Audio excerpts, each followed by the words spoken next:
Então, vamos para a próxima na sequência. Então, agora eu resolvi fazer de uma forma que eu colocasse primeiro essa estratificação do risco de malignidade, apresentando alguns guidelines e o THAADS, né? E na sequência de cada um eu vou colocando como estão as indicações para a punção aspirativa dos nódulos da tireoide, né? Então, sempre que eu vou falar sobre literatura, né? Na verdade, eu falo assim, a gente tem que ter não só em mãos a literatura, mas usar o bom senso e a experiência que a gente tem para poder triar todas as informações que estão publicadas e expostas aí para a gente, né? Então, na verdade, essa apresentação, ela está baseada em todos esses artigos, e inclusive no THAADS do ACR, da American College of Radiology, que foi colocado agora em abril de 2017. Na verdade, nem sei se já está impresso, mas a gente recebeu, né, pela internet, em PDF. Então, é bem recente, né? Tudo baseado nesses guidelines, aquilo que eu já até coloquei um pouco no comentário inicial, né? Que a ultrassonografia a gente não deve recomendar para teste de screening, mas ele deve ser feito em todos os pacientes com suspeita de nódulo tiroidiano ou, conhecidamente, um bócio nodular, ou com qualquer anormalidade radiográfica incidental na tireoide, por exemplo, hematoma, uma ressonância. E na ultrassonografia a gente deve responder se há realmente um nódulo que corresponda àquela anormalidade palpada, né? E a importância que a gente vai dar para esse nódulo, né? Saber se ele é suspeito ou se a gente pode excluir malignidade. E também se tem linfonodomegalia suspeita associada. Então, nos guidelines, em geral, não está se tratando só do diagnóstico de ultrassom, que, na verdade, vai ser nosso principal foco, né? Mas também da terapêutica, do estadiamento, do segmento, do rastreamento do carcinoma bem diferenciado. Aqui nós vamos tratar, na ultrassonografia, de como avaliar esse nódulo, estadiar e o segmento desses pacientes. Então, a primeira questão sempre vem: essa lesão que está sendo palpada é nódulo mesmo, né? É uma lesão distinta do parênquima? O que aí a gente vai considerar como nódulo? Porque a gente sabe que algumas anormalidades não têm uma correspondência na definição de nódulo da tireoide. Então, aquele termo, pseudonódulo ou área nodular, contrapõe com o nódulo, porque o nódulo acaba sempre suscitando uma maior aflição aí para o médico ou para o paciente de como gerenciar, né? Então, por exemplo, nesses casos aqui, eu tenho o caso de tiroidite aqui, está vendo que é uma glândula já com uma ecogenicidade reduzida e difusamente heterogênea. Essa outra também, só que essa outra tem uma área aqui nodular e essas outras têm várias áreas aqui. O que eu vou fazer com essas áreas? Essas áreas são, de fato, nódulo? Qual desses ou quais desses podem aqui, de fato, me fazer ficar em suspeita dentro de uma tiroidite que isso seja nódulo, né? Então, na verdade, só esse 2, que foi o que eu tinha destacado, esse nódulo aqui mais bem definido, é que a gente vai considerar que possa ser, de alguma maneira, né, uma possibilidade de nódulo. Então, o que a gente faz com essas áreas hiperecogênicas em tireoidites, né? Então, várias áreas. Aqui no mapeamento duplo a gente vê que tem basicamente só na região periférica, já deixa bem mais tranquila, né? Predominantemente periférica. O que a gente deve fazer com isso? Na verdade, a gente não vai fazer nada. Essas áreas são definidas como white knights, né? São aquelas áreas hiperecogênicas separadas por bandas hipoecogênicas. Na literatura americana, ela é dita como um padrão em girafa. E eu já falava sobre isso, falando sempre que, para mim, era mais um padrão de onça pintada, né? Aqui a brasileira falava isso. Então, como descrever essas áreas? Eu sempre falo que são áreas nodulares hiperecogênicas esparsas, que podem corresponder a alterações evolutivas próprias da tireoidite autoimune, né? E medindo, eu coloco mais ou menos a medida de quanto tem, com vascularização periférica, apresentando baixo risco, né, na ultrassonografia. Na verdade, nesse THAADS de abril agora, do ACR, elas nem são contempladas dentro dessa descrição do THAADS, né? Então, essas áreas nodulares aí, ou difusamente disseminadas aqui pelo parênquima, na verdade elas são um infiltrado linfocítico ou áreas mesmo daquela evolução da própria tiroidite, que é o que eu sempre estava colocando da onça pintada, que é esse padrão, onde nenhuma delas se destaca, é na verdade um heterogêneo meio que homogêneo, né? Então, isso a gente fala que é difusamente heterogêneo e não destaca nenhuma dessas áreas. Então, isso jamais pode ser chamado de bócio multinodular, né? E quando a gente entra, de fato, nos nódulos verdadeiros da tireoide, a gente sabe que esses nódulos eles ocorrem em cerca de metade da população acima de 40 anos, a prevalência depende do sexo, né? Então é mais prevalente em mulheres com o passar da idade, em áreas deficientes de iodo e também naqueles casos que já foram expostos à radiação ionizante, principalmente na infância, né? Então, a incidência de nódulos é de 0,1% ao ano, ou seja, cerca de 300 mil novos casos de nódulos aparecem novos, né, por ano. Então, e dessa avalanche de nódulos, a gente sabe que, dependendo da casuística, a gente vai encontrar entre 5% e 15% de malignidade. Como na ultrassonografia nós detectamos nódulos muito pequenos, a gente tem um aumento da incidência de nódulos e nós aumentamos em 3 vezes o número de punções aspirativas nas últimas décadas, né? Então, houve com isso um aparente aumento da incidência de câncer de tireoide. Mas a gente sabe que a mortalidade por câncer de tireoide é a mesma há 4 décadas, né? E quando a gente fala de nódulo maligno da tireoide, a gente sabe que 90% deles são bem diferenciados, que a maioria dos cânceres detectados incidentalmente são por conta do papilífero, né, praticamente 80%. O aumento é devido ao carcinoma papilífero, todo esse aumento que a gente tem. E que a gente sabe que também, que apesar dele ser o mais prevalente, né, ele tem um excelente prognóstico, uma sobrevida cerca de 30 anos em 95% dos casos.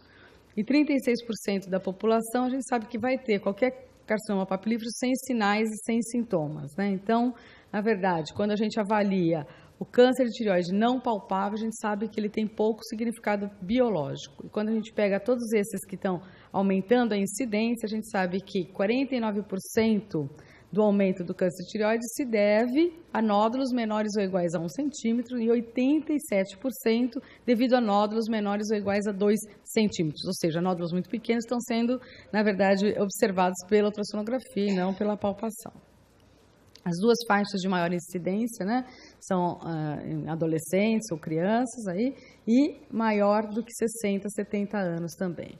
Na clínica, o que se vê com risco aumentado são aqueles nódulos endurecidos, como eu falei na elastografia, tem a correspondência, né?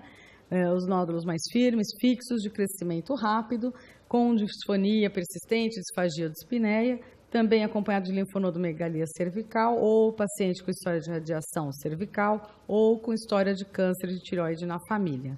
Então, anualmente, a gente percebe que essa incidência de câncer de tireoide tem aumentado, né? Essa colocação vem de 3,6 em 100 mil em 1973 para 8,7 em 100 mil em 2002, né? Então, ou seja, aumentou praticamente 2,5 vezes, né?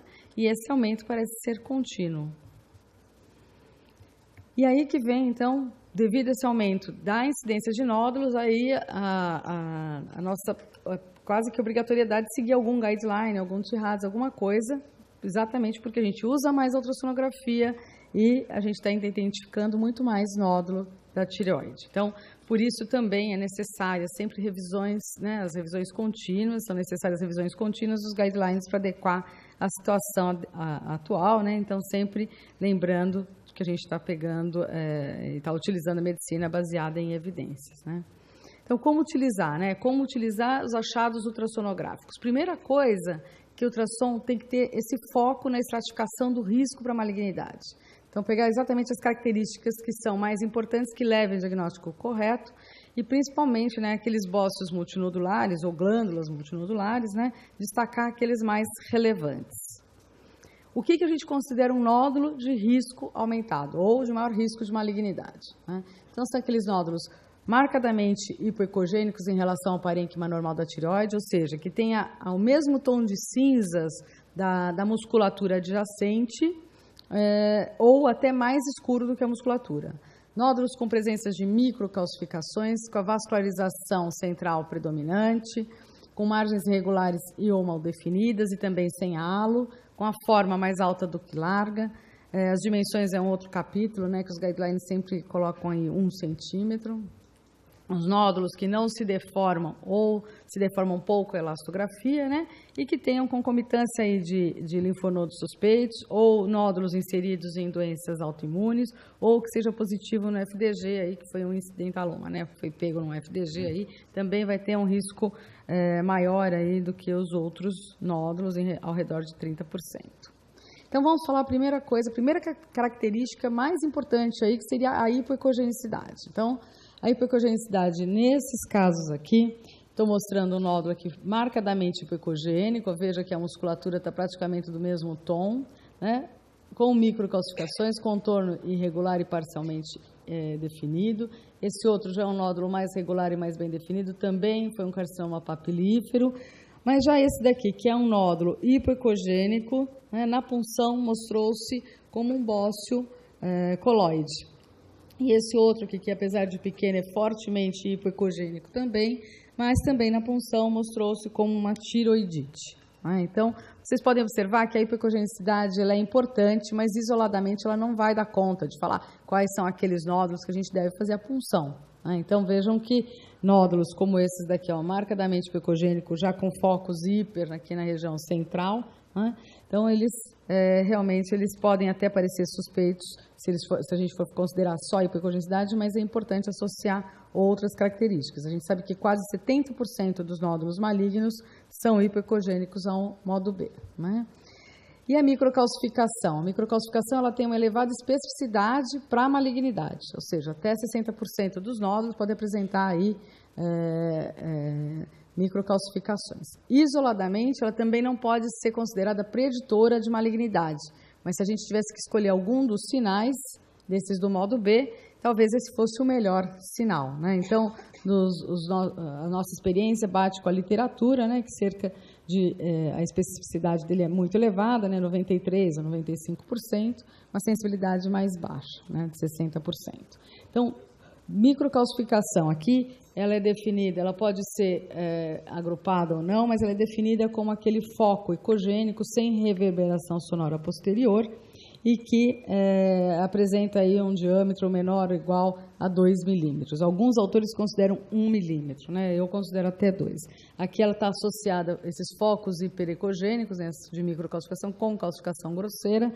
Aqui a gente tem microcalcificações espalhadas nesse tumor que já está disseminado pela glândula, né?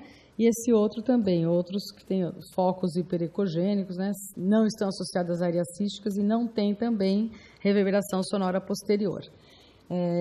Para diferenciar a microcalcificação do coloide espesso, quando a gente tem esse sinal da cauda de cometa, né? Então, esse artefato em cauda de cometa ou da reverberação do som, fica muito fácil falar que isso daqui é coloide espesso, que ele pode estar num nódulo, pode estar numa área cística, né? Pode estar na parede.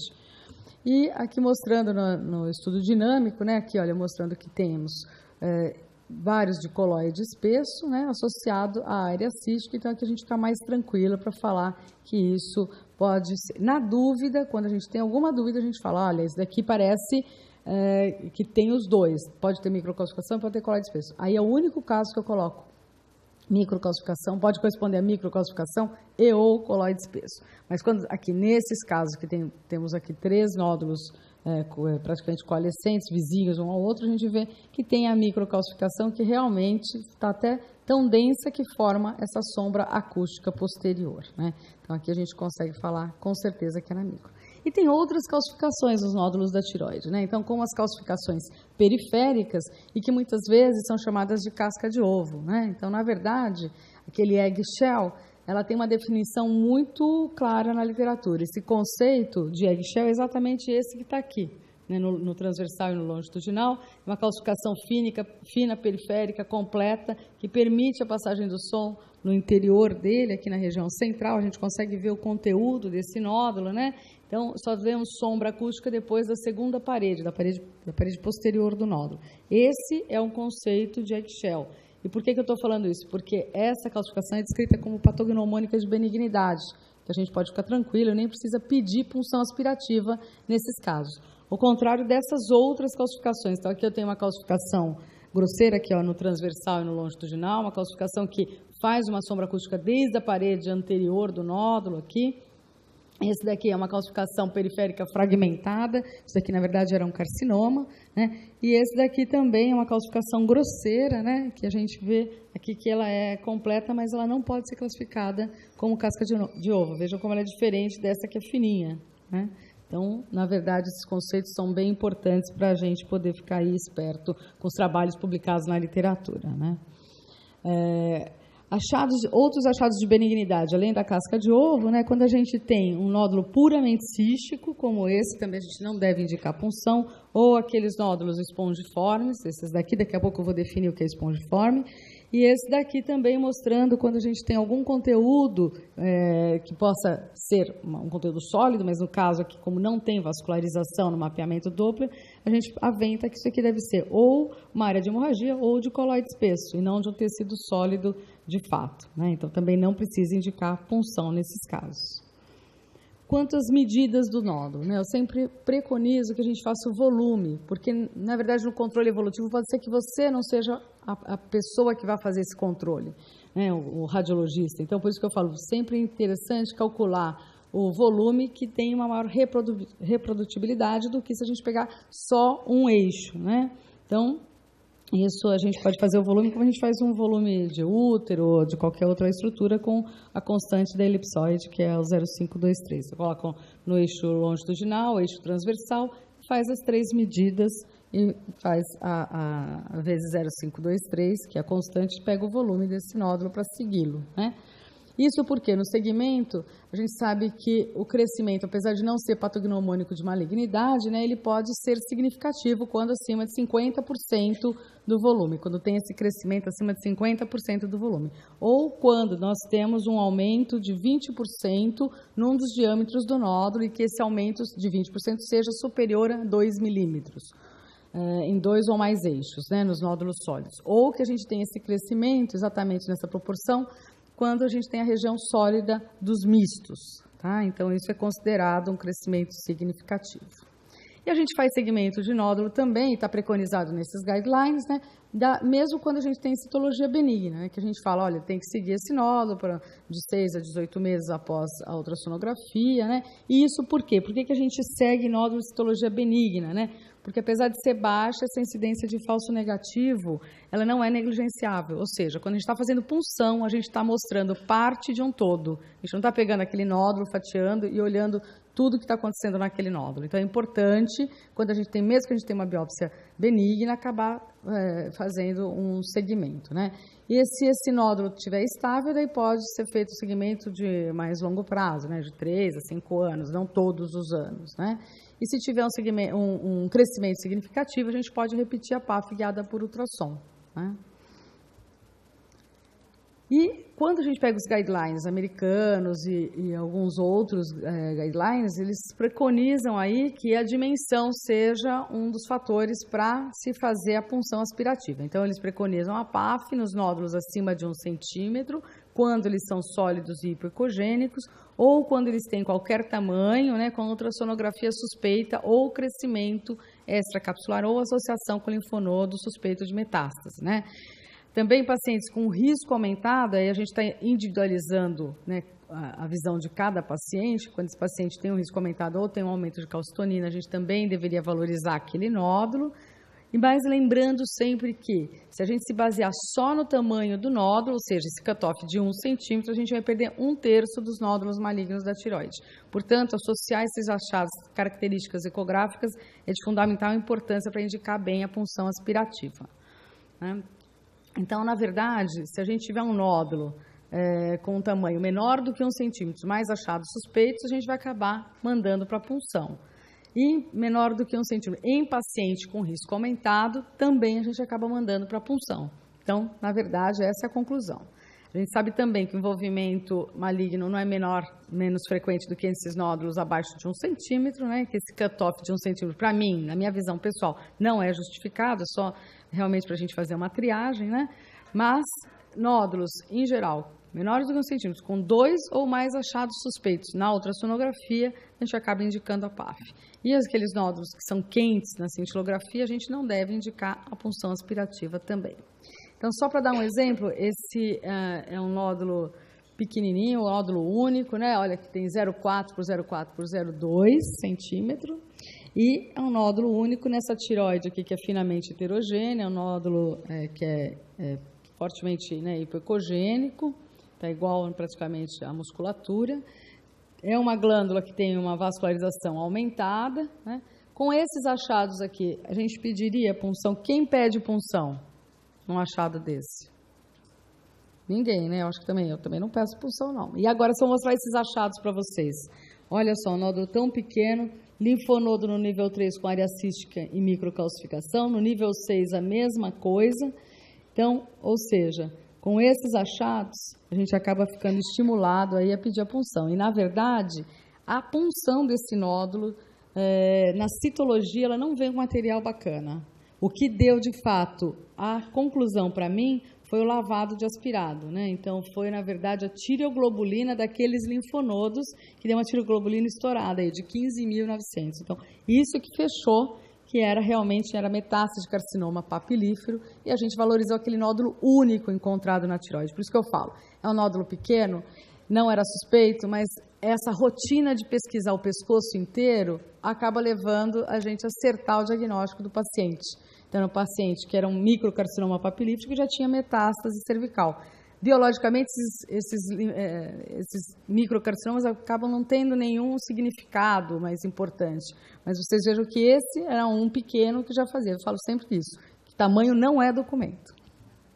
Então, esse outro aqui, esse outro caso também, olha, achado junto com outros nódulos que nem eram suspeitos, eram essas áreas císticas, no nível 6, no nível 4. Na verdade, só tinha sido visto esse do nível 4 em outro serviço, foi dado como cisto branquial, né? E, na verdade, já era metástase, e isso foi feito com a punção aspirativa também. Olha, a citologia não veio nada, só veio nódulo cístico, era o que tinha, mas a tireoglobulina estourada também, esses já eram linfonodos metastáticos, né? Linfonodos de metástases císticas aí. Então, o lavado de agulha, só para fazer esse adendo aqui, em lesão cística, a gente pode só mandar esse material para dosar o conteúdo que a gente quiser. Então, se a gente quiser falar, olha, o conteúdo cístico aí para dosar tireoglobulina, paratormônio, calcitonina, o que a gente quiser. E se for uma lesão sólida, a gente aspira um pouquinho do material, a gente faz a lâmina e dentro daquela agulha, daquele aspirado, a gente pode colocar num tubinho com 1 ml de soro fisiológico e aí lavar a agulha, né? Então, puxar o êmbolo e colocar dentro do próprio tubinho, ficar lavando várias vezes a seringa e a agulha e mandar dosar aí a calcitonina ou tireoglobulina, paratormônio, o que a gente quiser. Dos guidelines também, quando a gente fala do contorno do nódulo e do halo, a gente sabe que a irregularidade e o contorno mal definido estão presentes em cerca de metade dos nódulos malignos. Então, aqui a gente chama esse contorno aqui de um contorno irregular. Aquele lá, olha, mal definido. Aqui com halo fino, regular e bem definido. E esse daqui que tem um halo irregular, né? E já tem parcialmente, os contornos parcialmente definidos e alguma irregularidade também, né? Então, essa irregularidade, o contorno mal definido e a ausência de halo são significantes para malignidade. Quando a gente fala da forma, né? As formas que mais predominam nos nódulos malignos são essas, arredondadas. Podem ser maiores, menores, mas é o que mais predomina no maligno. Mas quando a gente encontra uma forma dessa, angulada, ou a altura maior que a largura no eixo transversal do nódulo, né? Esse daqui também, a altura maior do que a largura, a gente tem que ficar mais esperto e isso tem sido muito valorizado pelos guidelines. Mapeamento Doppler, vascularização predominantemente na região central. Sempre a gente deve valorizar isso, né? E não valorizar se tem ou não vascularização na região central, mas onde predomina essa vascularização, né?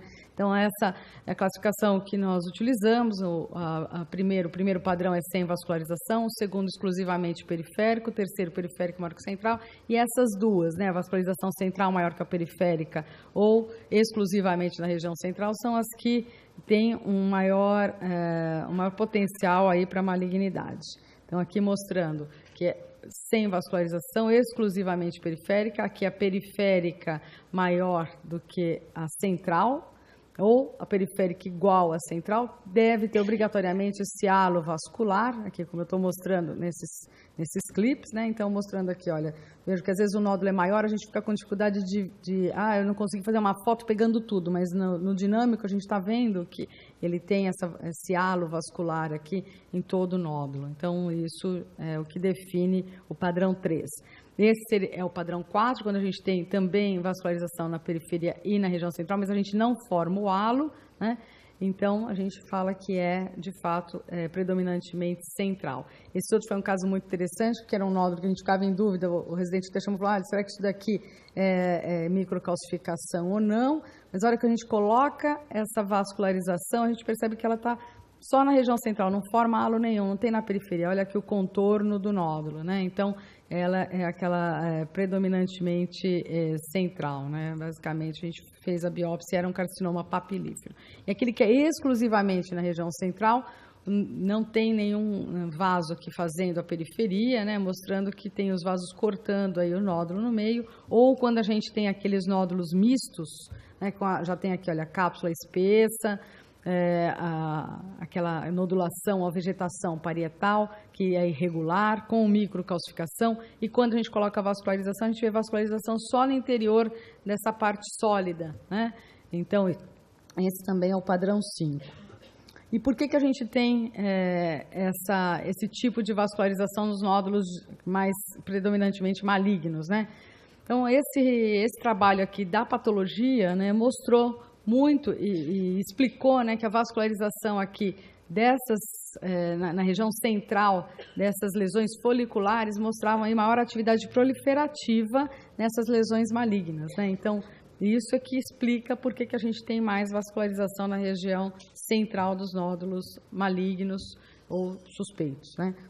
E esse Doppler, como que ele deve ser feito, né? Então, o mapeamento Doppler colorido para fazer aquela classificação e também o estudo dos índices de resistividade, que eu falo, nos nódulos maiores a gente deve mapear vários vasos e nos nódulos menores a gente pode pegar só os vasos que a gente está vendo mesmo. Então, de preferência, 2 da região central, 1 da periférica, fazer esses índices de resistividade, pegar os maiores índices de resistividade, somá-los e dividir por 3, então eu sempre falo pelo menos os 3 maiores índices de resistividade e fazer uma média aritmética para a gente chegar exatamente a ter uma conversa, né, e entender como é que é essa média. Na verdade, quando a gente coloca todos os autores que publicaram na mesma época, basicamente, eles encontraram que a média dos malignos está por volta de 0,70, 0,75, 0,80 e dos benignos por volta de 0,60.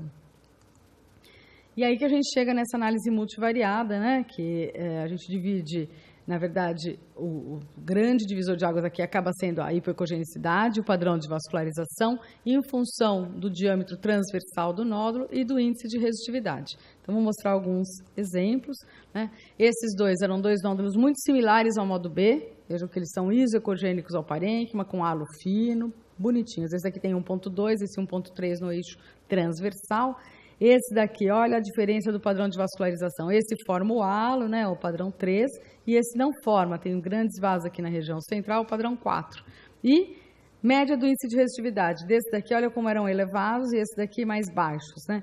Esse daqui, se a gente colocar na tabela, dá um baixo risco, e esse daqui dá um risco aumentado, né? Então, vejam aqui, basicamente, aquele que é não hipoecogênico, os dois são não hipoecogênicos, e tem 1,2, 1,3, estaria nessa casela, né?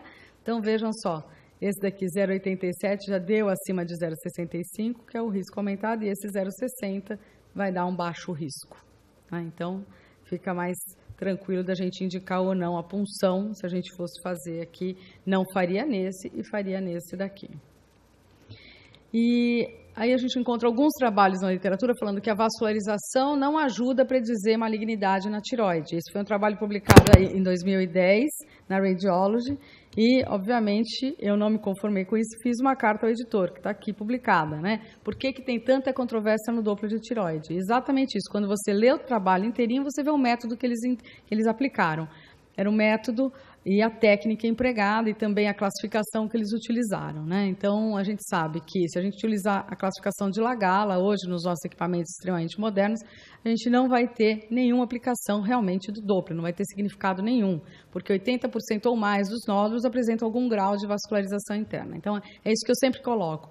Onde predomina a vascularização? É essa a parte mais importante, se é na região central, se é na periférica, se as duas são equilibradas. Então, é isso que a gente precisa entender, né? E qual é a diferença disso? Então, essa aqui foi a tese do Wagner Yared, que fez lá na Unifesp, ele baseou exatamente na nossa classificação, ele fez uma revisão sistemática, e a pergunta dele era sempre assim: qual que é a diferença, né, se eu usar o critério presença de fluxo intranodular predominante ou qualquer fluxo intranodular? Então, o que ele conseguiu dessa tese, né? Então, para a predição de malignidade em lesões foliculares, se ele colocou predominantemente central, que é a nossa classificação, ele teve uma sensibilidade de 85% e especificidade de 86% nessa predição de malignidade. Quando ele jogou ali a pergunta, presença de qualquer fluxo intranodular, a sensibilidade foi extremamente elevada, mas olha como baixou muito a especificidade. Então, qual que é o impacto disso na vida clínica da gente, né? Então, se eu pegar 100 pacientes com lesão folicular e eu for operar todos os pacientes, todos os nódulos, eu vou fazer 100 cirurgias e vou encontrar 14 carcinomas. Se eu pegar e colocar qualquer fluxo intranodular naquele nódulo e operar, eu vou fazer 87 cirurgias, vou encontrar 13 cânceres, vou colocar um em segmento ultrassonográfico. E se eu pegar aqueles fluxos, aqueles nódulos com vascularização predominantemente central ou exclusivamente central e operar, eu vou fazer 24 cirurgias, vou encontrar 12 carcinomas e vou colocar 2 carcinomas em segmento ultrassonográfico. Então, se a gente está tratando aqui de carcinoma folicular, eles geralmente são insidiosos e você vai estar ali não negligenciando qualquer alteração, qualquer crescimento nesses nódulos foliculares. Então, na verdade, essa conduta conservadora, ela pode ser sim uma opção nos casos onde não há outros parâmetros de maior risco de malignidade, né? Então, não é verdade, você não vai estar largando esses 2 cânceres, você vai estar acompanhando esses 2 cânceres, em qualquer manifestação de alteração, a gente vai indicar aí a cirurgia, né?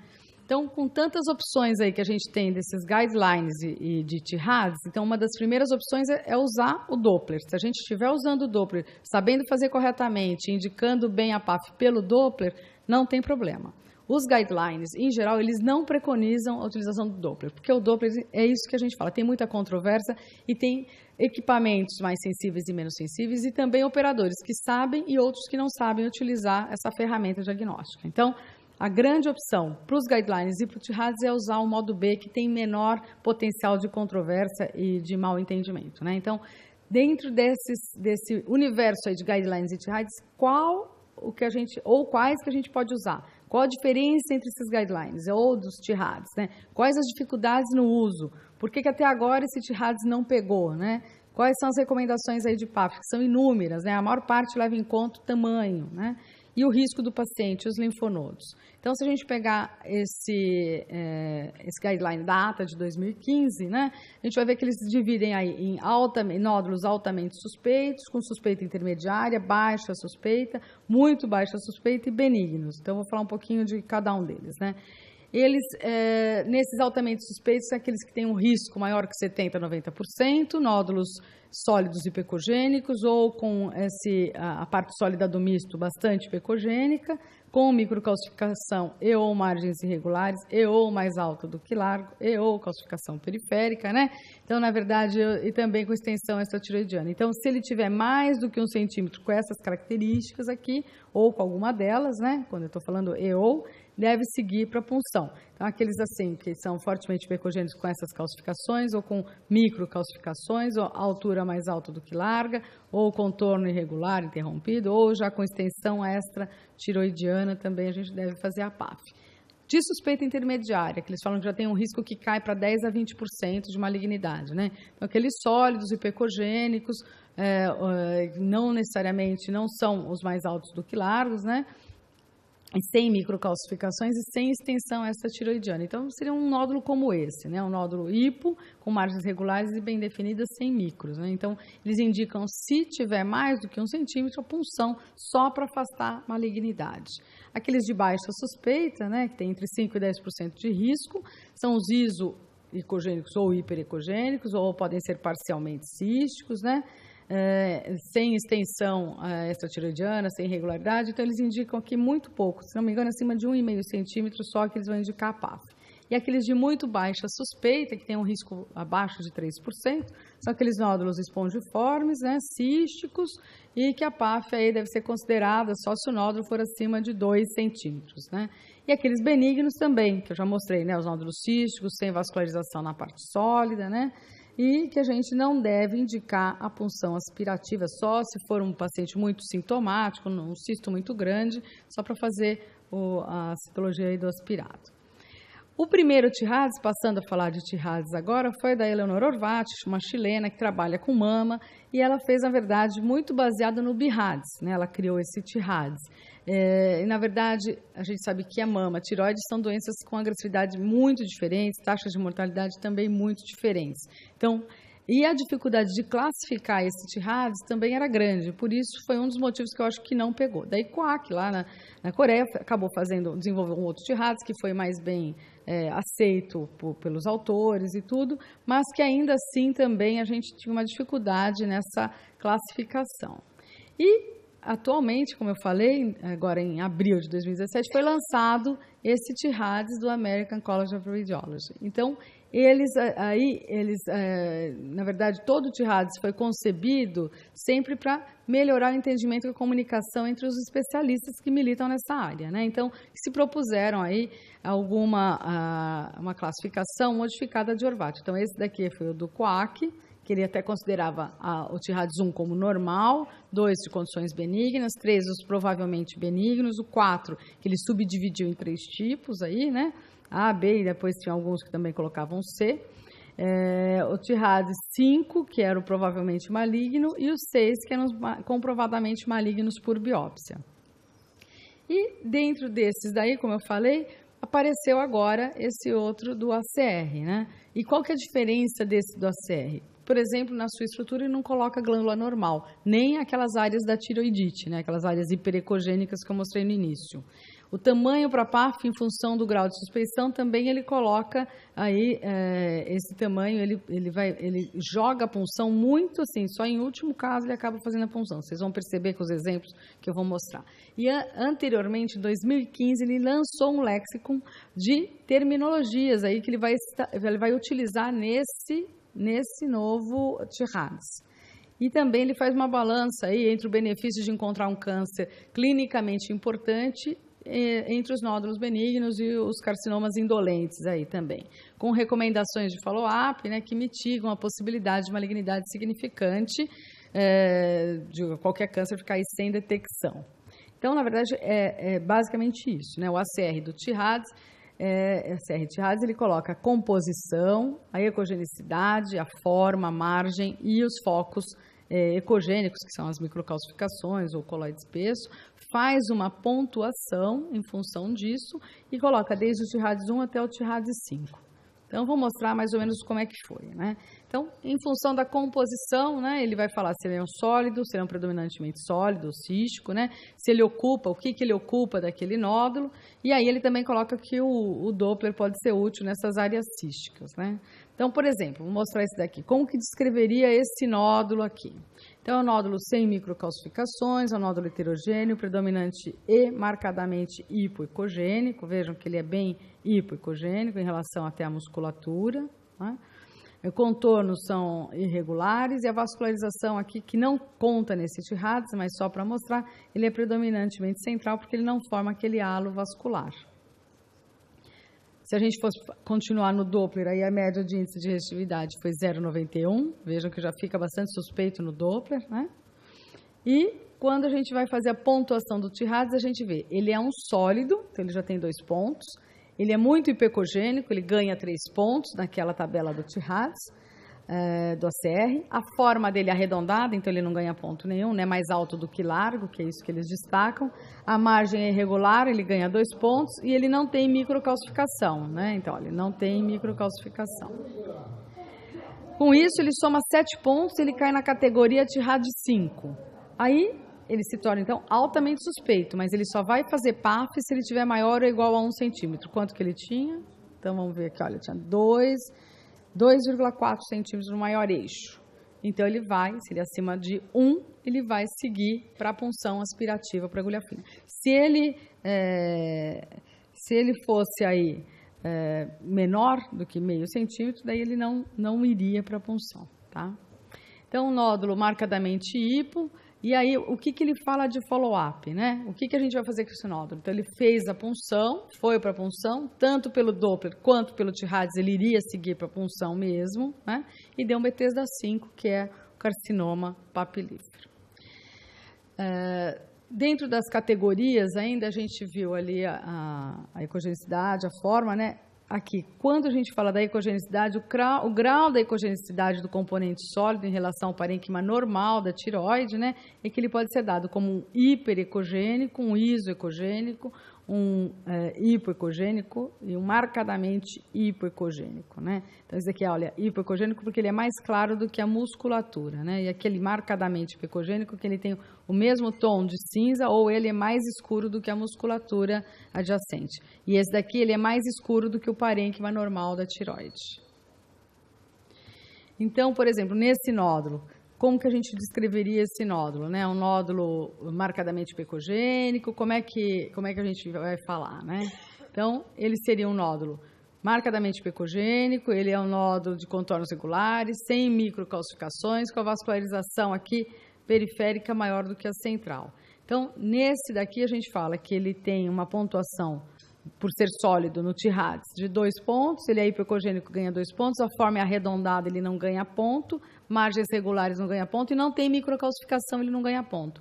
Na soma dão 4, ele vai para uma categoria de TIRADS 4, que é de 4 a 6 pontos, ele se torna moderadamente suspeito, e ele vai fazer PAF se ele tiver maior ou igual a 1,5 centímetro. E segmento ultrassonográfico só se ele tiver maior ou igual a 1 centímetro. Então, aqui ele tem, olha, 0,6, 0,7, né, de maior eixo aí. Então, na verdade, ele vai fazer aí, nem seria para seguir este paciente, né? Ele nem faria PAF nem segmento, né? Na verdade, esse nódulo, ele é um nódulo de baixa suspeição no nosso entender, né?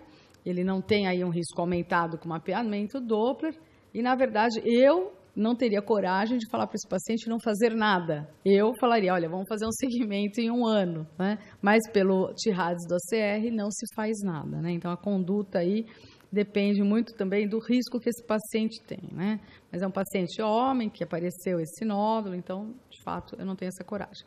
Agora, esse outro nódulo, um outro exemplo para a gente estudar um pouquinho esse TIRADS aí do ACR, né? Ele é um nódulo isoecogênico com microcalcificações, é o mesmo nódulo com tomadas aí diferentes na ultrassonografia, tá? Com microcalcificações. Aqui a gente já vê uma disruptura aqui da nossa glândula, né, da cápsula glandular, da nossa cápsula da tireoide, né?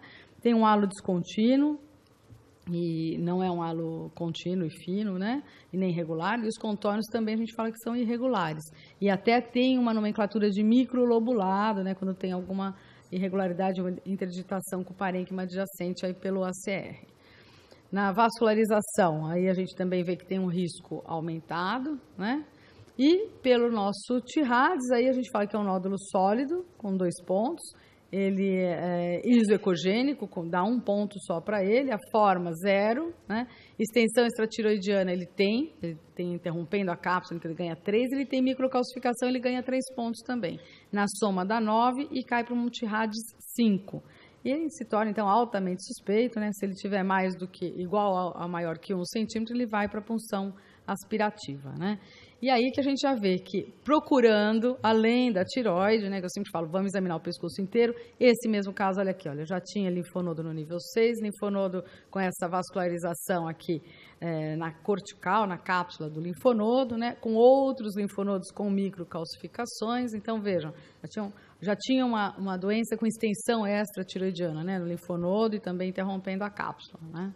Então, também esse daí tem que fazer não só do nódulo, mas também do linfonodo, né. Outra categoria da forma, né, que é aquela que ele valoriza muito mais alto do que largo, se ele é arredondado ele não ganha ponto nesse ACR, e como medir o nódulo, né, o maior eixo que é válido, que ele considera o maior eixo, incluindo o halo, se tiver halo. Então, lembrar disso daí. E as margens também, que é outra categoria da terminologia do ACR, né, são regulares, irregulares, lobuladas, né, e também mal definidas, ou se tem halo e extensão extratiroidiana. Então, isso, na verdade, acaba entrando na classificação das margens. Então, por exemplo, esse outro nódulo aqui, um paciente que é médico, ele é homem, tem 50 anos, tem essas áreas císticas, foi um aparecimento súbito, né? De repente ele sentiu aquela bola no pescoço, começou a palpar aquilo e veio pedir, né, o que ele deveria fazer, né? Então, um médico que é um otorrino. Então, o que a gente faria com esse paciente? Olha, um paciente que tem, a priori, uma glândula que parece uma tiroidite, né, ou pelo menos uma hiperplasia aqui, com uma vascularização bem aumentada, e tem esse nódulo aqui que é praticamente cístico, com essa vascularização de baixos índices de resistividade na cápsula desse nódulo. Então, o que fazer com esse daqui? Na verdade, eu falei para ele, olha, vamos fazer um segmento, não vamos fazer a punção, porque ele já veio querendo que eu puncionasse. Não vamos fazer a punção, vamos fazer um segmento em 3 meses, né? E na punção, na verdade, esse nódulo reduziu, ele modificou, que na verdade ele se resolveu um pouco, né? Continua aí de baixo risco e tudo, e a gente só... Agora, eu falei para ele para a gente ver uma vez por ano, né? Porque é aquele lá que a gente não tem que fazer nada. Então, área cística, na terminologia da CR, na verdade, eu coloquei esse caso só para chamar, né, pegar um gancho para a gente fazer, né? O que é um nódulo cístico, completamente cístico, que a gente fala que é benigno e não precisa fazer PAF? O que é a definição de espongiforme? E quando a gente tem misto, né, o sólido cístico, o que a gente tem que fazer? Referir se é predominantemente cístico, se tem área sólida excêntrica, se tem margem angulada, tudo isso, se tem nódulo parietal, né, com microcalcificação. Então, tudo isso é importante na descrição do nosso nódulo. E a definição aí de espongiforme, né? Então, são aceitas dois conceitos, duas características, né? Quando ele tem um agregado de múltiplos microcistos em mais de 50% do volume do nódulo, né? Então, quando a gente vê que assim, vários agregados de microcistos compondo o nódulo, ou quando é um nódulo composto de mais de 50% de pequenos espaços císticos, como esses daqui, né? Então, na verdade, esses dois conceitos são aceitos como espongiforme ou sponge-like na literatura. E isso é considerado como que 99,7% de especificidade para benignidade. Então, realmente, só se o paciente tiver um risco aumentado, tiver algum outro fator aí que esteja indicando uma punção, porque, senão, invariavelmente, ele acaba não fazendo punção, no máximo, um acompanhamento, né? E esse outro nódulo, né, mostrando aqui um nódulo também isecogênico, vejam que é muito difícil de perceber, então, por isso que eu falo que o Doppler ajuda a identificar o nódulo, né? Então, esse nódulo, às vezes, pode passar batido. No mapeamento Doppler, ele se destaca, né, quando a gente coloca o Doppler. E aí a gente vê que ele, na verdade, ele é praticamente periférica, essa vascularização, né, predominantemente periférica, e com baixos índices de resistitividade, é um nódulo muito tranquilo. Pelo Tirades, ele seria um sólido, ele é isocogênico, tem 1 ponto, 2, e o resto ele não ganha ponto. Somando 3 pontos, ele é levemente suspeito, né? Então, aqui, ele só vai para uma punção nessa categoria se ele tiver um diâmetro maior ou igual a 2,5. Então, isso que ficou bacana no Tirades, ele não pega um 1 centímetro e põe 1 centímetro. Ele vai fazendo um ajuste, né, para o risco aí, para ter um custo-benefício de você mandar aquele paciente para a punção, né? Então, na verdade, nesse caso aqui, a gente não vai fazer nada pelo Tirades, porque é um Tirades 3 menor do que 1 centímetro, né? Esse outro, veja, um bócio em acompanhamento, uma paciente jovem, 25 anos, e na palpação do cirurgião de cabeça e pescoço, observou um endurecimento de um dos nódulos no lobo esquerdo. Então, na verdade, veio para seguir esse bócio. A gente percebia que tinha um outro nódulo aqui que chamava mais atenção, que tinha microcalcificação e calcificação grosseira nessa região posterior e superior, né, na região central desse conglomerado de nódulos aqui. E, na verdade, essa área tinha uma vascularização mais na região central, a gente não via aquele contorno, né, de halo vascular. Então, a gente viu também que o índice de resistitividade dela era de 0,71. Na elastossonografia, veja que ficou bonito, ficou bem endurecido nessa área, né? Então, ele tinha como pontuação, eram 2 pontos por ser sólido, por ser hipoecogênico, também 2. Extensão extratiroidiana, porque daí a gente começava a observar que já tinha aqui no contorno posterior da glândula, ficava mais interrompido. Veja aqui, olha, a gente já não via muito, a musculatura vinha, e a gente acabava não seguindo muito aqui essa cápsula da tireoide. E com focos ecogênicos também, então com microcalcificações, ganhou 3 pontos. Nisso, a soma dela deu 10 pontos nesse nódulo, né? Um TIRAD 5, altamente suspeito, e vai para a PAF se for maior ou igual a 1. Então, quanto mais pontuação e tamanho, né, do nódulo, ele precisa aí de um menor tamanho aí para seguir para a PAF, né? Então, realmente, esse TIRADS aí, ele está se tornando mais convincente justamente porque ele regula esse risco em função dessa pontuação e do tamanho do nódulo, não fica com um tamanho fixo, né? E os focos ecogênicos, como eu disse, né? Então, esses focos aí de microcalcificações, eles falam que são pontos hiperecogênicos ou ecogênicos sem artefatos acústicos posteriores, né? Então, eles falam que, na verdade, o tamanho aí não importa muito do que é considerado, se é 1 ou se são 2 milímetros, mas mais a aparência desse foco ecogênico, de não ter aparência de coloide espesso, é o que importa mais. E as calcificações grosseiras também, aquelas que apresentam sombra acústica, calcificações periféricas que podem não ser completas, e artefatos em cauda de cometa que eles definem que tem que ter como que uma forma em V desse artefato, né? Não ser só um risco. E quando a gente fica em dúvida, né, aqueles padrões que são indeterminados no ultrassom, a gente tem que ter em mente que a maior parte deles vai ser benigna, 80%. Poucas vezes vão ser malignos.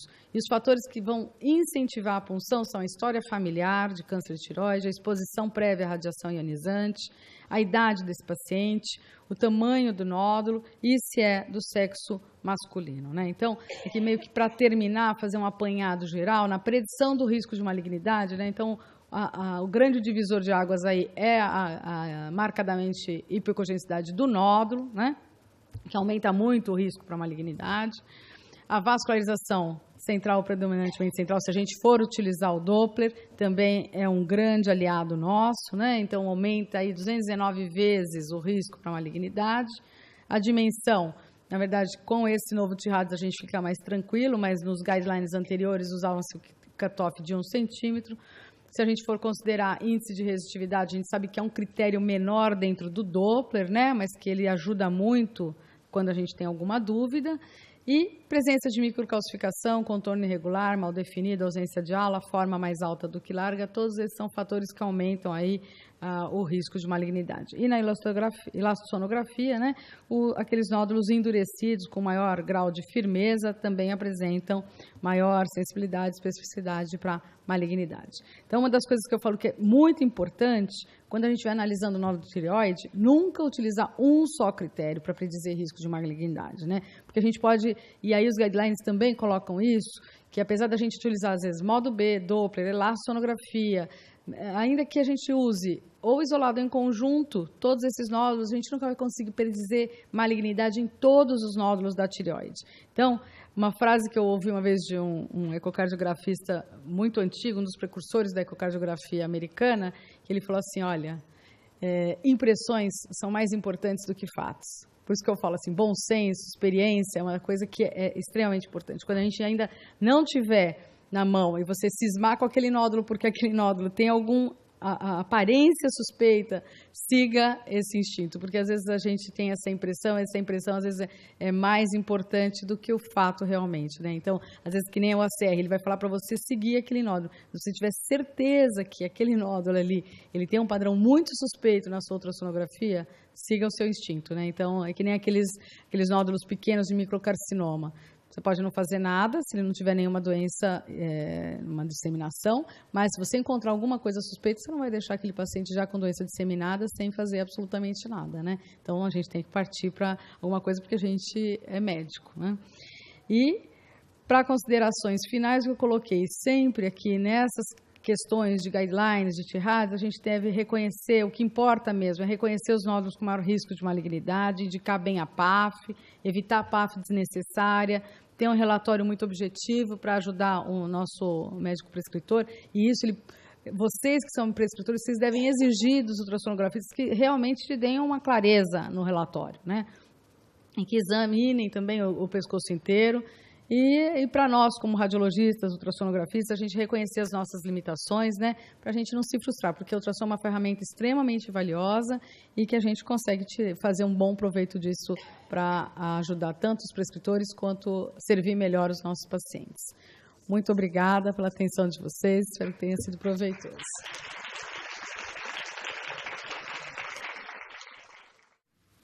Então, está aberto agora para perguntas e comentários da plateia. O doutor Osmário aqui, sempre presente, já está com a mãozinha levantada.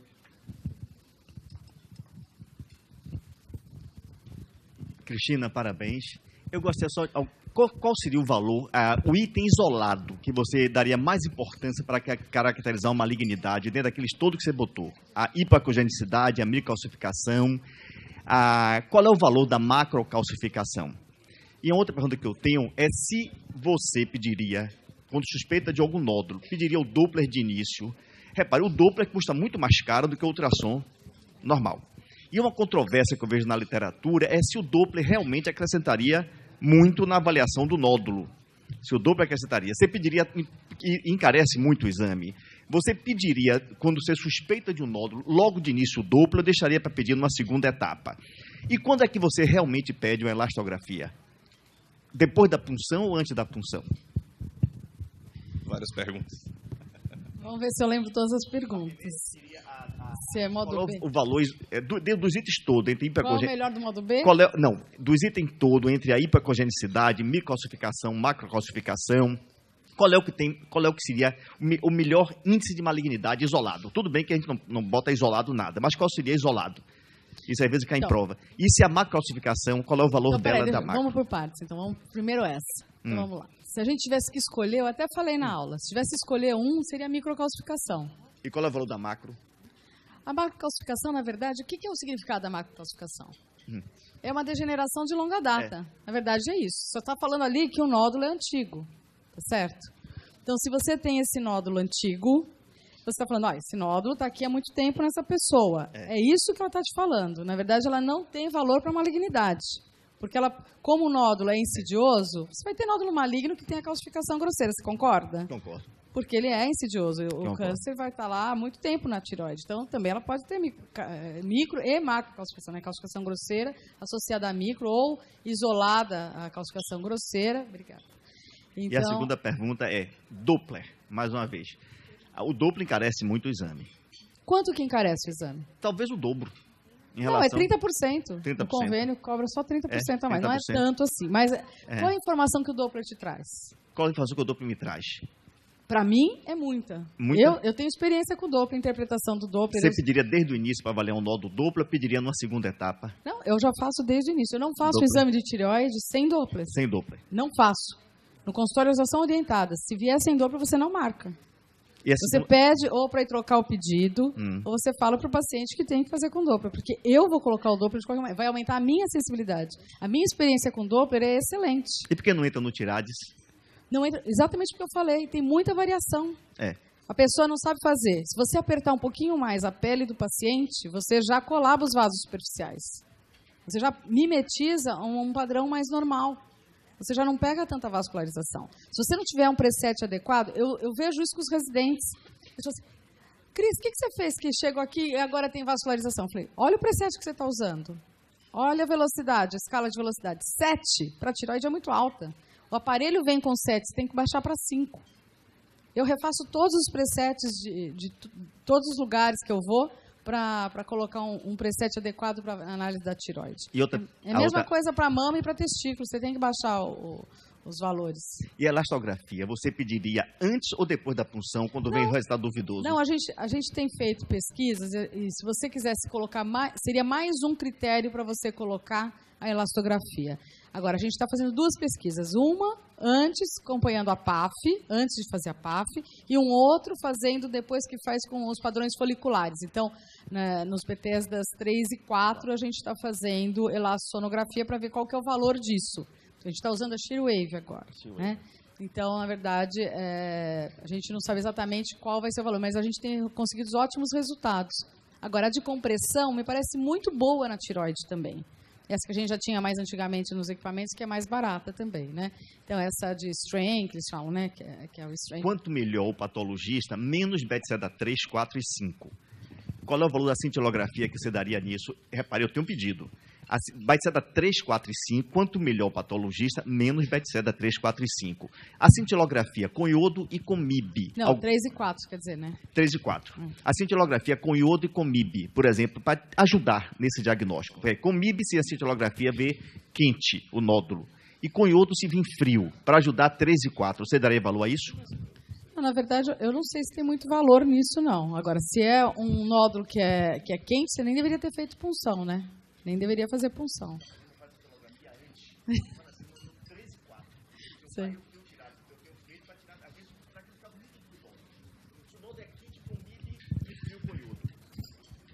Aí se ajudaria. Você tem alguma experiência, Joaquim Cris, nisso? Eu não tenho experiência nisso. Lá no HC a gente não acaba não fazendo. Você tem? Não, também não. Doutor Lobão, tem experiência? Sabia que essa boia para mim? Com certeza, Osmar. Doutor, quando ele fala o nódulo quente, não é altecnese nem o iodo. O nódulo quente é o MIB, a isonitrila. Aí o nódulo quente é o MIB, frio ao iodo, ele tem uma alta chance de ser neoplásico. De ser neoplásico. Eu não tenho essa experiência. Isso fazer só no 3 e 4, para tirar dúvida. Depois da punção.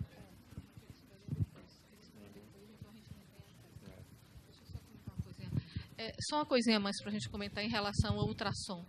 É que o público, a quantidade de ultrassom que a gente recebe e o tipo de ultrassom, os equipamentos que foram utilizados, nem sempre, e aquilo que Cristina também comentou, que nem sempre os serviços que mandam para a gente as funções, eles fizeram Doppler ou eles têm disponibilidade desse recurso de Doppler. Então, é muito frequente a gente pedir depois, mas seria bem, como Cristina falou, acho que seria interessante já se começar com o Doppler, porque invariavelmente quem faz ultrassom acaba lançando, jogando o Doppler, mesmo que não houve a solicitação para reforçar a suspeita da gente ou até para amenizar esse laudo. Doutor Cláudio Rogério. Cristina, parabéns pelas suas apresentações. E eu sou cirurgião, né, e a gente está engatinhando em usar a ultrassonografia no intraoperatório. Eu queria saber de você, qual é a dica que você dá para a gente, o que a gente pode somar, e se você tem experiência de participar no intraoperatório, principalmente para a gente minimizar insucessos no nível 6. Eu tenho experiência, a gente entrava até mais com os cirurgiões de cabeça e pescoço para fazer do compartimento central, mesmo essa pesquisa. Às vezes não é fácil, porque o transdutor que a gente tem que usar no intraoperatório tem que ser um pequeno, porque o corte hoje de vocês é pequeno, né? Então, muitas vezes a gente entra e eu peço para ele, eu faço antes, fora, faço pela pele, marco para ele, e fico do lado para depois que ele abrir, se ele tiver dúvida, eu vou ajudando a encontrar o linfonodo. Porque para a gente que faz ultrassom, é mais difícil quando você está ali no campo cirúrgico, de você colocar o transdutor ali dentro do campo para você tentar guiar onde que está o linfonodo alterado, maligno, suspeito, né? Então, para mim é mais fácil fazer por fora.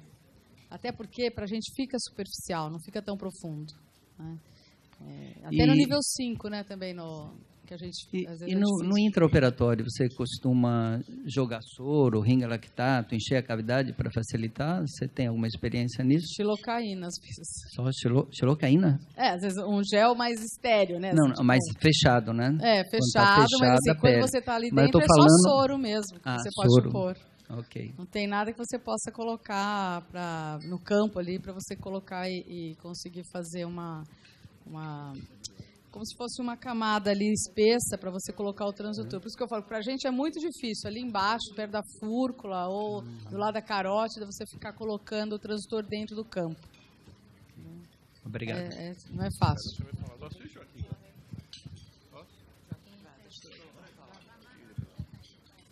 Cristina dizer que o Sua apresentação foi brilhante, a redundância, que as que eu tinha assistido são as mesmas coisas. E me pareceu interessante que você comentasse. No T-Radix, quando eu tenho tumor extracapsular no ultrassom e for menor do que 1 centímetro, ele acompanha. Se eu pego o guideline da ATA de 2010, ele já me diz que T3 extracapsular é indicação de radioiodo, não é nem tiroidectomia. Como é que a gente analisa isso? Então, na verdade, é aquilo que eu falei, vai o bom senso, né? Se a gente já viu que tem mais de 2 sinais suspeitos, eu acho que já teria que indicar mesmo uma punção aspirativa e uma cirurgia e, na verdade, não dá para ficar esperando. Por isso que eu falei, o ACR, ele veio ali só para tentar balancear o custo-benefício da gente fazer um diagnóstico daqueles que são clinicamente, que não vai dar em nada, daqueles que vão ter um impacto na vida do paciente, né?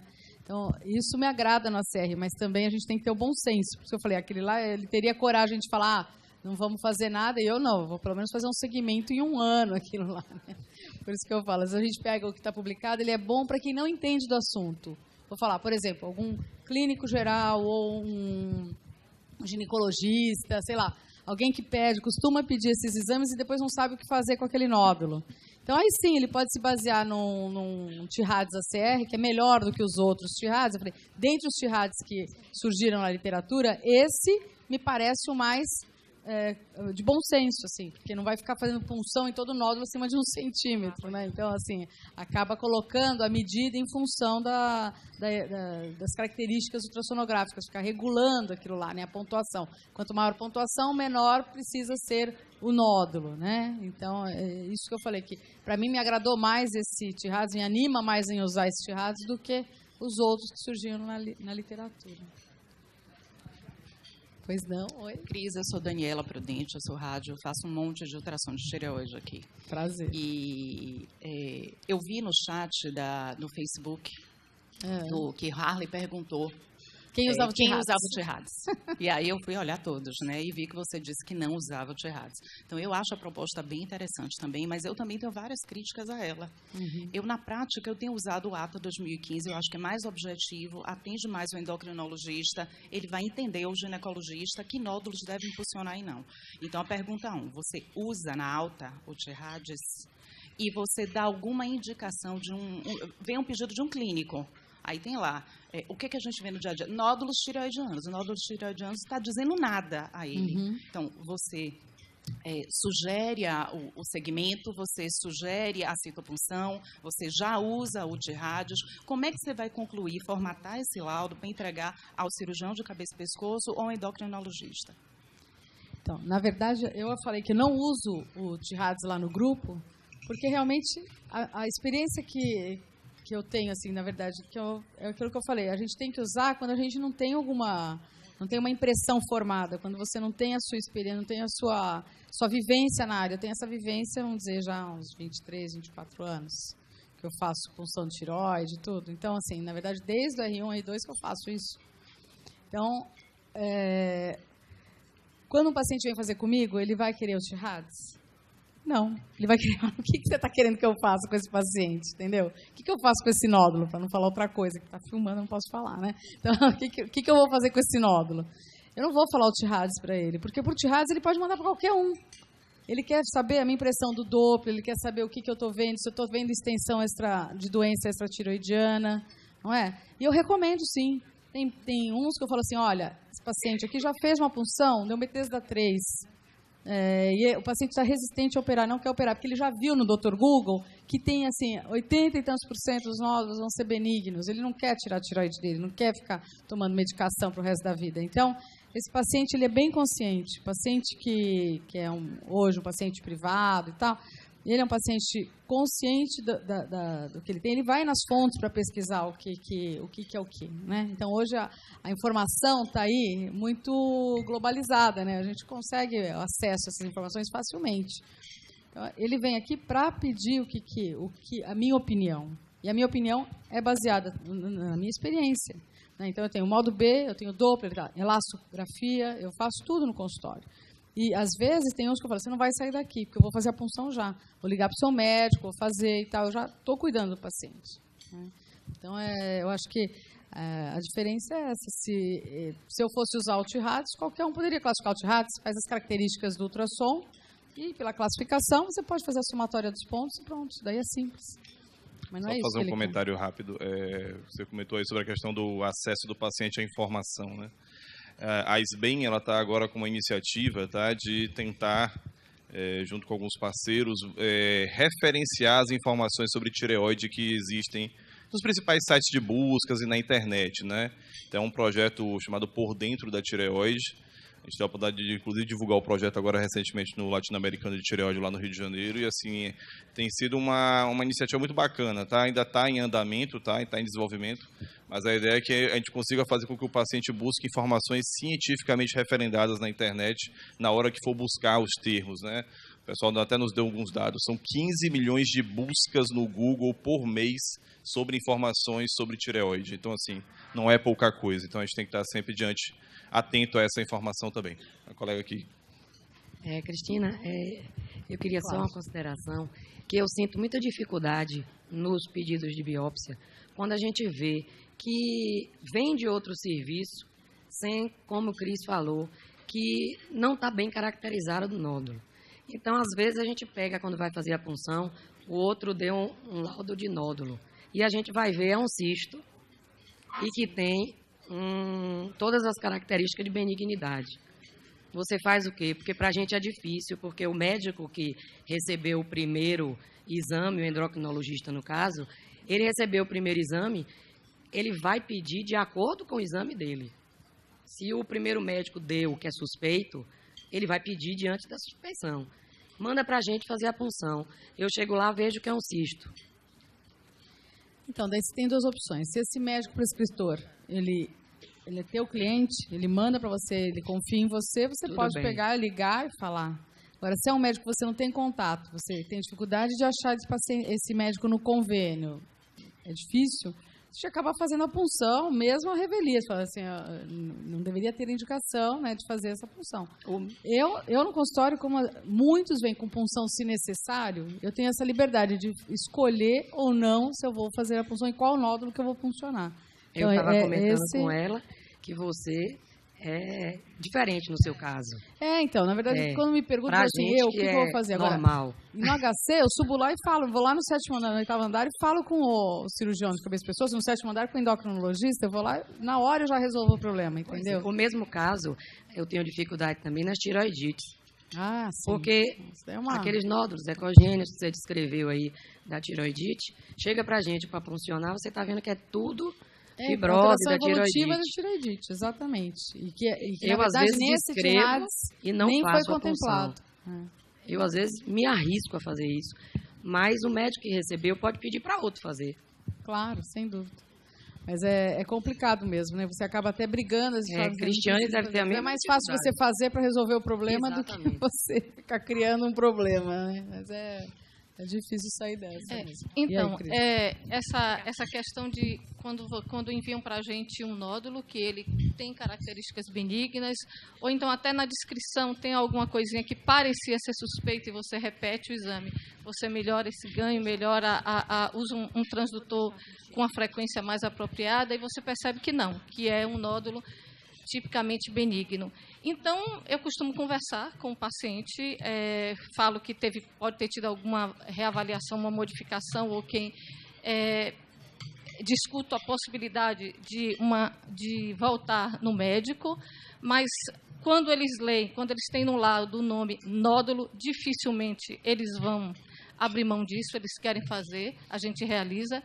E um outro ponto é, quando o paciente vem com um pedido de um nódulo que tem característica benigna, e você faz o inventário de toda a glândula, dá uma olhada nesse pescoço, nessa região cervical, e você encontra um outro nódulo que não foi descrito e que é mais suspeito. Isso às vezes acontece. Então, eu geralmente converso com o paciente, chamo ele para a gente e explico o seguinte, olha, tem um achado aqui que pode ter sido mais recente, ou então que talvez não tenham percebido, eu peço que ele volte no médico, documento o que eu vi e reconsidere, porque o grande problema nosso aqui é a questão do convênio. A partir do momento que o convênio autoriza uma punção, ele vai levar um tempo para autorizar a segunda. Então, às vezes, eu vou atrasar esse outro nódulo, a investigação desse outro nódulo, que tem uma valorização maior, que é um nódulo mais suspeito. Mas aí você não pode falar conversar com o médico, ou então falar para o paciente, vou fazer do que eu acho que devo fazer e não desse outro que foi descrito, alguma coisa? Você não consegue fazer isso? É que, às vezes, no pedido está escrito, eu quero um nódulo tal que mede tanto. Ou então, assim, é um nódulo único que foi visto em tal lugar, no lobo direito, está especificado. Então, por questões de cobrança e de convênio, eu acho que vai ficar um pouquinho mais complicado. E, às vezes, você não consegue assim, encontrar o colega, onde que é o horário e tal, não coincide aonde ele atende. E a outra coisa eu geralmente assim, sempre vou dar uma olhada em região cervical, porque, às vezes, aquele nódulo está parecendo benigno, tal, aquele outro que não foi muito considerado, ou é uma tiroidite, é outra conversa também que a gente precisa ter com o paciente, que foi dado como um nódulo, e quando você faz com um aparelho de uma resolução melhor, ou então, um tempinho depois, aquela imagem não está mais.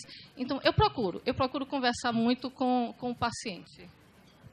É a melhor conduta mesmo, né? Assim, falar com o médico e com o paciente para fazer a melhor indicação possível aí da fala. Pessoal, vamos dar espaço só para mais uma pergunta e depois a gente vai prosseguir. Bom dia, Cris, parabéns pela sua aula, foi muito interessante. Meu nome é Lice, tá? Eu sou cirurgiã de cabeça e pescoço aqui da cidade. Eu queria uma opinião sua de uma vivência bem específica da nossa cirurgia. Você explicou até, deu um exemplo muito interessante de um paciente com microcarcinoma que tinha metástase lateral, né, de linfonodo, que foi diagnosticado pela tiroglobulina, né, do aspirado, que você usa isso na sua prática. Algumas situações aqui, a gente vivencia muito de pacientes que já tiveram o pescoço manipulado, por exemplo, com uma cirurgia, e aí depois fica um tecido um pouco fibrótico, muda o padrão de vascularização daquele local, e a gente pede que o ultrassonografista oriente, por exemplo, de um linfonodo que surge assim, numa palpação do nível 6, ou na região lateral do pescoço, que já foi mexido. Então, a gente sabe que a fibrose altera um pouco o padrão de elasticidade do tecido, que uma neovascularização também pode surgir e mudar um pouco o padrão de vascularização do linfonodo desse local. Então, eu imagino que esses padrões que você traz, às vezes, no diagnóstico ultrassonográfico, eles podem sofrer alguma alteração. Então, eu queria saber sua experiência em relação a essa investigação de um pescoço que não tem mais uma anatomia padronizada normal, né? Um pescoço que já foi manipulado cirurgicamente. No segmento. É Lívia, seu nome? Lise. Então, Lise, na verdade, assim, o padrão de vascularização do linfonodo, ou ele é habitual ou ele não é habitual. O habitual é a gente ou não ter vascularização, ou ter vascularização praticamente só na região hilar. Esse é o padrão habitual. Quando a gente vê vascularização na região cortical, ou com uma cortical mais espessada, e que eu mostrei alguns que já eram pós-operatórios, 2 que eu mostrei ali, você via, e que eu só identifiquei realmente por causa da vascularização, né, que era realmente era linfonodo alterado. Mas, claro, se você tiver na dúvida, você tem que fazer o diagnóstico diferencial. O diagnóstico diferencial é com paratiroide, é com tecido fibrótico, alguma coisa assim. Mas com essa vascularização, quando o linfonodo é um linfonodo alterado, ele vai ter muita vascularização, em geral. É difícil a gente ter, a não ser que ele tenha área necrótica, né? Ou seja, totalmente calcificado, daí você não vai conseguir ver vascularização. Então, por isso que ele pode ter um padrão modificado ali se ele for maligno. Mas, em geral, os benignos, eles conservam a vascularização hilar, sim. Só quando ele tem um processo inflamatório, ele pode ter mais vascularização e você ficar em dúvida se aquilo lá na cortical é um estímulo tumoral ou se é um estímulo, por exemplo, inflamatório e tal. Mas é mais difícil acontecer, né? Quando a gente tem a vascularização subcapsular ou na cortical e tudo, é muito suspeito, a gente tem que falar e fazer a PAF. Às vezes é um linfonodo de 4, 5 milímetros, você vê. Mas hoje essas micrometástases também nem são operadas, né? Nem são retiradas. Então, pelos últimos guidelines aí, nem mexe. Eu tenho um paciente que eu estou seguindo há anos e realmente não muda, né? Um paciente com carcinoma papilífero aí, que já operou tantas vezes e acaba falando, não quero mais operar e vou ficar com essas metástases. Estou seguindo há mais de 5 anos já. E não muda, fica igualzinha. Então... tem 2 perguntas da plateia. Eu vou pedir para as 2 pessoas fazerem a pergunta sucintamente, e aí a doutora Cristina responde, e aí depois a gente segue com a programação, tá ok? Não, eu sou Francine, sou radiologista, Cristina, é um prazer tê-la aqui. Não, só para a gente é objetiva nesses encontros alterar nossas condutas do dia a dia para melhor, né? Então, a gente, como um profissional de imagem, a gente quer concluir o seguinte: das discussões aqui ficou visto que a ultrassonografia da tireoide com Doppler ela é mais benéfica para o paciente versus a ultrassonografia de tireoide simples. Isso já está bem claro para a gente, né? Que a gente deve se ater mais a descrever bem cada um dos nódulos no modo cinza e fazer Doppler desses nódulos.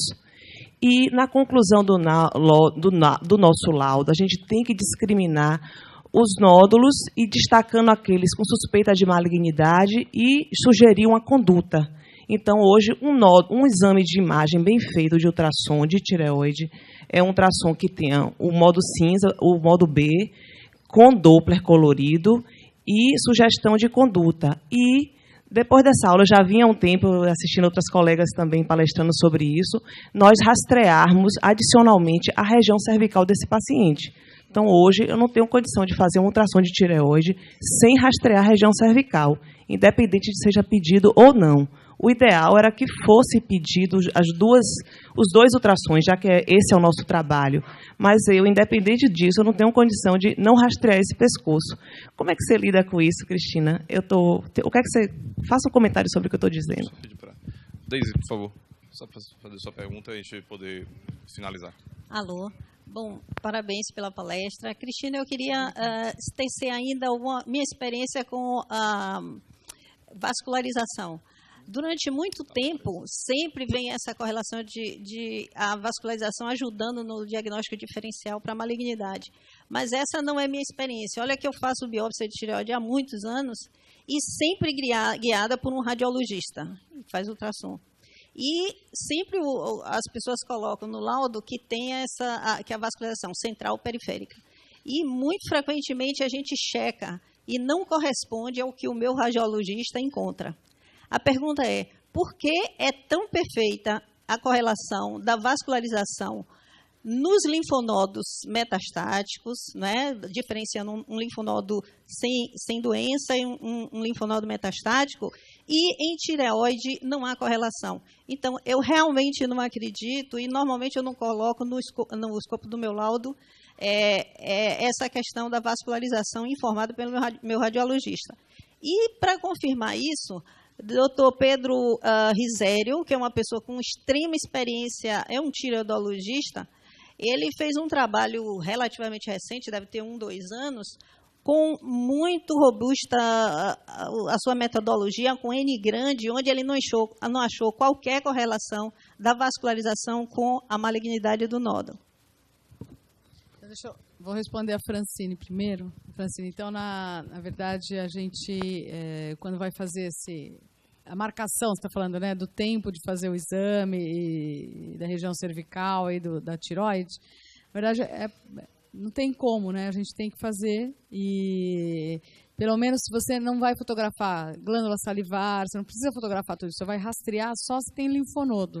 Então, eu só fotografo, na verdade, aqueles linfonodos que são suspeitos ou um maior de cada lado, do compartimento lateral ou do nível 2, só para ilustrar o exame que foi feito, um rastreamento ali dos linfonodos. E na descrição, realmente coloco se tem um nódulo da tireoide que é de risco aumentado ou não, qual que é, e se tem algum linfonodo alterado. Era isso que você queria saber? Não. Sugere conduta. Se sugere conduta? Sim, eu falo. Se tiver algum nódulo suspeito, é conveniente, a critério clínico, prosseguir na investigação por citologia. Eu geralmente coloco, sim. E da Deise, falando do Doppler, na verdade, a experiência é totalmente contraditória à minha, né? Na verdade, eu tenho uma experiência excelente com o mapeamento Doppler dos nódulos da tireoide. Eu não sei se é uma questão de técnica, de equipamento. Foi exatamente o que eu escrevi para a Radiology, que é a nossa melhor revista em radiologia, né, que a gente tem, de maior fator de impacto e tudo. E exatamente contestando esses coreanos que escreveram também que o Doppler não predizia, né, não tinha valor preditivo para malignidade nos nódulos da tireoide. Então, na verdade, a gente tem alguns italianos, na verdade, a maior parte dos italianos tem uma experiência extremamente positiva, que foi onde eu fiquei, foi na Itália, eu fiz depois que eu terminei a residência.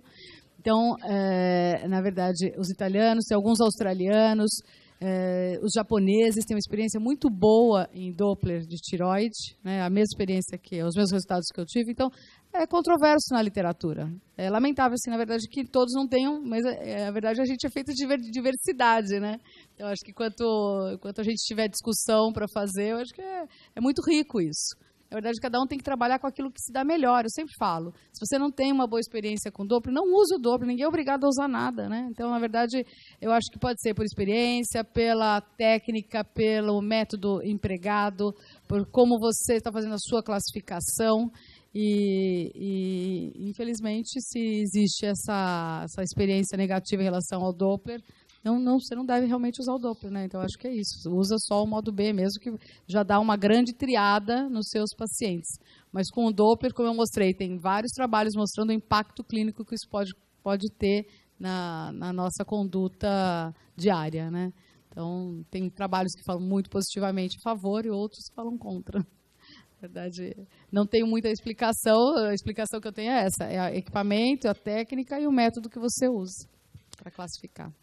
Bom, pessoal, a gente ainda vai ter um outro espaço para discussão no final das palestras. Queria agradecer a doutora Cristina Chamas pelas brilhantes palestras, a participação da Cristiane aqui também colaborando conosco.